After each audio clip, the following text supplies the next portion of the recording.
Hi, and welcome to the 18th installment of the Dad Project. Installment 17 ended like this. Before pulling the trigger, my dad was another highly skilled test pilot. Following his ejection, he would forever be introduced as the guy who shot himself down. What would only be known to a few, and later, was that in those 39 seconds my father had changed significantly. Pre- and post-ejection Pete were two different people. And with good intention, I've begun this installment many times to illustrate just how my father had changed. Each time I came to the same conclusion that that part of the story is for the end of this journey, not now. So apologies to those expecting that story, and instead I will share one of the few times my father shared his passion for flying with me and my brother, the Mojave Air Races. More on that after we listen to Orson Welles recite John Gillespie's High Flight.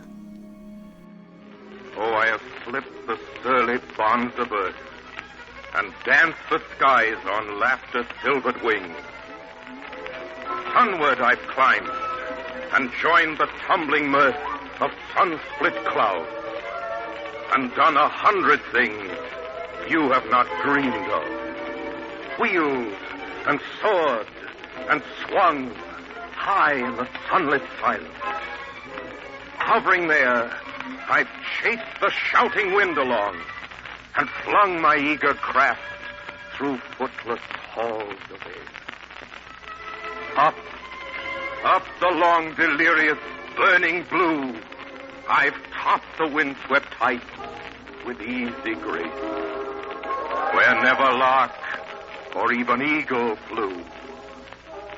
And while with silent, lifting mind I've trod the high, untrespassed sanctity of space, put out my hand and touch the face of God.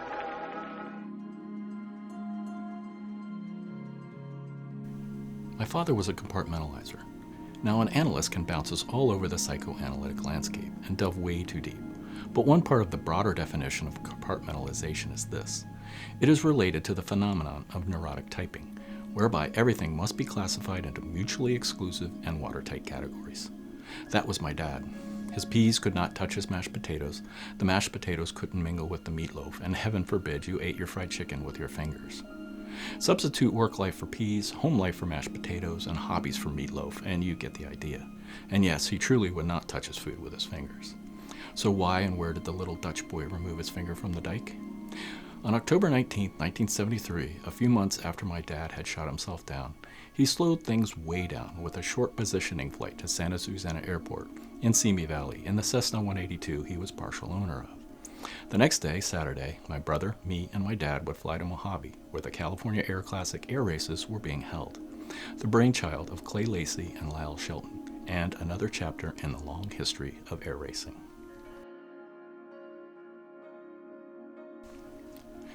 As a species, we will race anything. Ourselves, other creatures we can convince to race against one another, and then, with the invention of the internal combustion engine, anything an engine will pull, push, or fly. Aircraft quickly became something else to race. Only 6 years after the news of the Wright brothers' successful powered flight at Kitty Hawk in 1903, the Aero Clubs of France, England, and the United States decided to meet at Reims, France, in 1909 for the first international air meet of heavier-than-air machines. It was felt that such a gathering would increase awareness in both the public and engineering mind's eye to this quickly burgeoning science. The Wright brothers would refuse to attend, saying that they were scientists and not sportsmen. Glenn Curtiss, their main competitor for sales of aircraft in the U.S., would be sponsored at the last minute and be the only representative from the United States.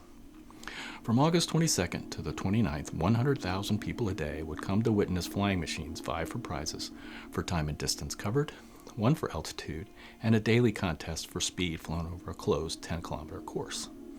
The altitude prize went to Hubert Latham, who reached an altitude of 503 feet. Henry Farnham would win the time and distance trophy, having flown 118.5 miles in a little over 3 hours. It would be the Bennett Cup, held on the last day of the event, that pitted the flyers to once again speed around the closed 10-kilometer course for 2 laps. The flyer with the best average speed would win the cup. Glenn Curtiss, flying his own contraption, would win the cup with an average speed of 47.7 miles per hour. He had bested Louis Blériot, the first man to fly the English Channel in 1909, by a little over 5 seconds. For 1909, this was heady stuff. Following this, there would be races and challenges of all sorts. World War I would curtail things for the duration of that war, but things would quickly pick up where they left off after the war. In the United States, the publisher Ralph Pulitzer sponsored the Pulitzer Trophy Race and the Pulitzer Speed Trophy beginning in 1920 to publicize aviation and his newspaper. It would morph into the National Air Races and would eventually be staged in Cleveland, Ohio, beginning in 1929, and under that mantle, many trophy races were sponsored and flown. The Thompson Trophy Race was a closed-course pylon race over a 10-mile circuit that was easily seen by crowds in a grandstand. It emphasized speed and low flying.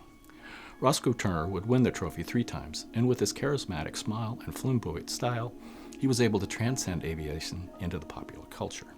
He would best be known for his co-pilot, a Lion Cub, while being sponsored by the Gilmore Oil Company.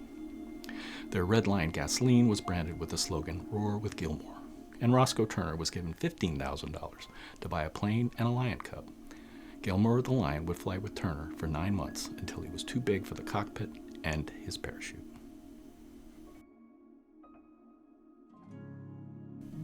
The Bendix Trophy would also result as part of the National Air Races and was first flown in 1931. Unlike the Thompson Trophy Race, the Bendix Trophy Race was a point-to-point transcontinental race, and unlike the thinking of the time, women were allowed to compete in the race on equal footing with men. Amelia Earhart would take 5th place in 1935. In 1936, Louise Thaden and Blanche Noyes won the race, while Laura Ingalls finished 2nd. Finally, in 1938, Jackie Cochran, aside from Amelia Earhart, the most recognizable female aviator in history, won the Bendix. The Bendix and the Thompson are 2 well-known examples of air racing between the wars, but there were many more of all sorts, races exclusively for military aircraft, exclusively for civilians, transcontinental races, and flight challenges like the one that would propel Charles Lindbergh across the Atlantic and enduring fame. Many of these races would inspire the development of purpose-built aircraft that would lead to innovations that would make their way into general aviation. Things like all-metal construction, retractable landing gear, streamlining, and the likes. However, it would be the Coupe d'Aviation Maritime Jacques Schneider, sponsored by French financier Jacques Schneider and first flown in 1913, that would most influence the design and direction of aircraft before the outbreak of war in 1939. It was an international race for seaplanes and flying boats.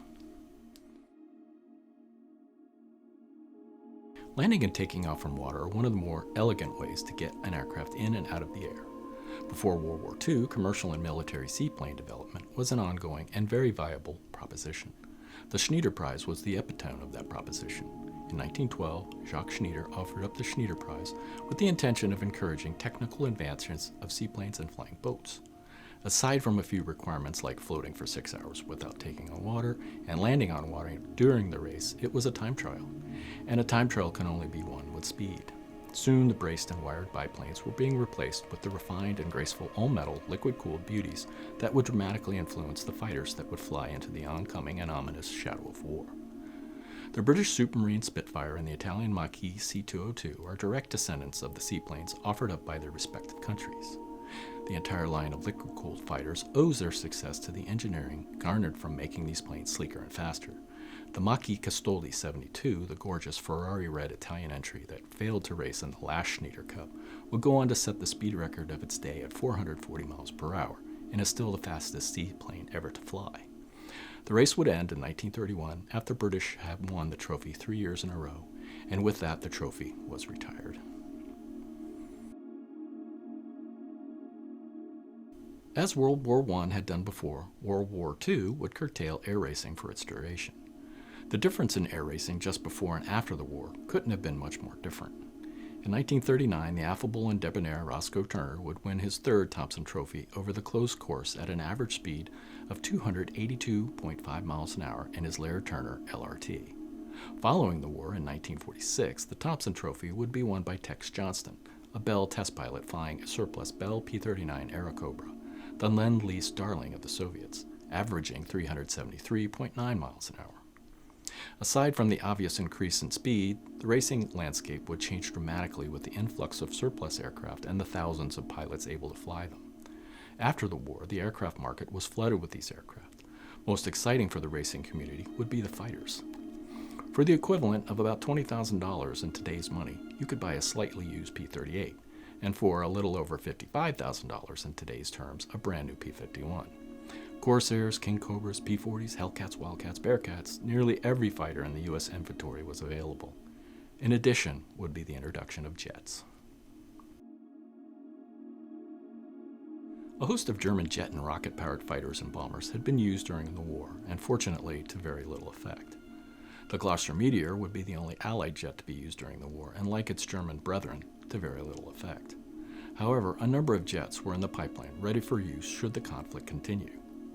On September 2, 1945, with the Japanese surrender, the war came to an end, but jet development continued at a rapid pace to counter our new enemies. Nearly a year to the day following the Japanese surrender in 1946, the National Air Races would be held once again. In that time, the Lockheed P-80 Shooting Star had been quickly and fully integrated into the U.S. Air Force and would participate in the newly created jet divisions for both the Bendix Trophy cross-country race and the Thompson Trophy closed course race. These jet races were strictly military affairs with military pilots. In fact, a 24-year-old Major Robin Olds was one of those pilots. To that end, the military air forces used the Bendix Trophy cross-country race to showcase their latest jet hardware. In 1946, the straight-wing P-80A would fly from Van Nuys to Cleveland, averaging 494 miles per hour, in a flight time of a little over 4 hours.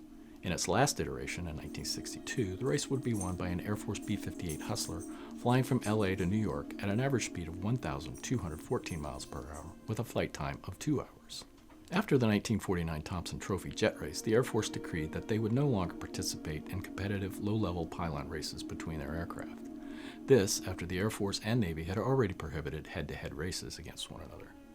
Low-level, up-close, ear-damaging pylon jet races had come to an end. In 1973, that would change at the Mojave Air Races, and we would be there. My memory of the morning before arriving at Santa Susanna Airport for our flight to Mojave is as hazy as the fog that greeted us when we arrived. We were socked in, but good. Our only hope to get off the ground and on our way was for the fog to burn off quickly, but it seemed to be the embodiment of the term pea soup, very thick and very contented. My dad started to get a bit edgy because what he didn't tell us was that the Mojave Airport would soon be closed for the air races and the Robert A. Bob Hoover show. In my ignorance, I suggested that seeing as my dad had his instrument rating, we could just fly up and out. Never mind minimums, never mind the uncontrolled airfield, and by all means never mind that the airstrip was in a relatively narrow valley. My dad put his hand on my shoulder and said, "We'll see." Fortunately for our story, it did burn off, and my ignorance was informed and clarified as we twisted in some very tight and aggressive climbing turns to get ourselves out of that very narrow valley and enough altitude to clear the Santa Susana Mountains on our short flight to Mojave. Once safely over the mountains and above the expanse of the Antelope Valley that would take us to Mojave, the visibility could only be described as beyond unlimited. It was crystal clear. With the radio tuned to 127.6 for the Mojave Tower, we could hear the countless radio calls for landing instructions from the dots that were growing larger and larger as we got nearer to Mojave. Not being able to break into the chatter, my dad stayed off the radio and told my brother and I to watch out for other aircraft. About 5 miles out, just east of Soledad Mountain, Mojave Tower managed to break into the chatter to declare that the strip would be closing to traffic in 15 minutes. Additionally, he said there would be no further instructions from the tower, and those planes that managed to land within the 15-minute window should contact Mojave ground at 123.9 for further instructions. It was a free-for-all. For better or worse, we were going in. The once distant black strip was now getting larger, as were all the other planes that seemed to be forming up on one another for the mad dash to get down in time. With the benefit of a 200-foot wide, 2.5-mile long runway, we were able to safely land with many others, some coming in short, some coming in long, some left, some right, my dad doggedly going down the middle with another Cessna just off our right wingtip. And with a quick chirp of the stall horn, we were down. Mojave ground, Cessna 89 or 74 Golf requesting taxi to flight system hangars. It had taken a half an hour to fly from Santa Susana to Mojave, and nearly as long as it was to taxi to flight system hangars. But in that short span, my brother and I had entered my dad's world, his main compartment. We were proud and sometimes problematic citizens of his home life, but this was our first immersion into his work life. Part of that work life was his friendship with Bob Laidlaw, founder of Flight Systems, who my dad would eventually work for as director of marketing beginning in 1981. That relationship also gave us a handy spot to tie down the 182, And even better was a press pass and a crew pass that gave us free rein on the flight line. Walking the flight line was a collection of smells: oil, rubber, paint, metal. Also a collection of sounds: tools clinking, engines warming up, being shut down. But the strangest sound was my usually reticent father talking about the planes, meeting up with friends, and being introduced to others without the awkward silence that often followed. Who was this guy? Now, being an obsessive devotee of Reed Keener, William Green, and anything that had to do with airplanes, my knowledge was pretty extensive. But my dad had that same knowledge and more, with the rare insight of someone who knew how to make these beautiful human flying contraptions get off the ground and fly. For once, I shut up and listened. When we weren't wandering the flight line, we were happily ensconced at the flight system's hangars, ogling their collection of jet warbirds. I was fixated on a bare metal FJ-4 Fury, the Navy's version of the F-86, for reasons unknown. During one of those respites, a pilot wandered in asking if anyone had an oxygen mask he could borrow. When I asked my dad who he was, he mentioned a name I wasn't familiar with, but it would be one I would soon know and remember. A little before 1 p.m. that Saturday, Bud Fontaine started and warmed up his engine in his F-8F Grumman Bearcat in preparation for an unlimited heat race, as he had done many times before. Once in the air, he and the other racers formed up on Bob Hoover's yellow P-51 pace plane, and with Hoover's transmission, "Gentlemen, you have a race," they dove down to the desert floor and pushed their vintage engines to the limit, flying well over 400 miles an hour down the straightaways 50 feet off the ground. Fontaine placed third in the heat race, but as he came down the last straightaway, just short of the grandstands, at 1:27 p.m., I heard a loud pop, and as I turned toward the noise, the aircraft went nearly vertical, trailing heavy black smoke. Losing speed, the plane pushed over the top, went straight down, and augured into the desert floor. An explosion and a dramatic plume of smoke marked the spot. Rescue teams, their sirens blaring, sped to the site. One pickup soon came back, 4 or 5 guys in the bed, to report that there was nothing to be found. That night at the pilot's dinner, in what can only be described as a well-decorated shack, while enjoying some seriously overcooked spaghetti, an appropriate meal as many of the flights were described with flying hands, I eavesdropped on the conversations. One of those conversations dramatically recounted a sport biplane, not my precious sorceress, being caught up in prop wash, going inverted and just barely pulling up and out. The most telling conversation, however, was between 2 pilots who were discussing Fontaine's crash. After dissecting the event, they looked at one another, and almost on cue both said, "What a beautiful airplane." I'll never know if Fontaine found that oxygen mask, or if it would have made a difference. The races went on despite the crash. There was a conversation that briefly wondered if the show should be canceled, but my guess is at least one person said, "It's the way Bud would have wanted it," and they went on. The following day, Lyle Shelton, one of the race organizers, would win the Unlimited Championship race in his beautifully modified Bearcat number 77. After a 24-year hiatus, the jet races returned, but this time flown by civilians and civilian-owned jets. One race pitted T-33s against one another, and the other featured F-86s. Bob Laidlaw, flying one of Lyle Shelton's F-86s, would win and set an unofficial closed course record at an average speed of 636 miles per hour. That race would close the air meet. The investors had lost over $10,000, but the Mojave air races would continue until they finally ended when a road extension cut directly through the race course in the early 2000s.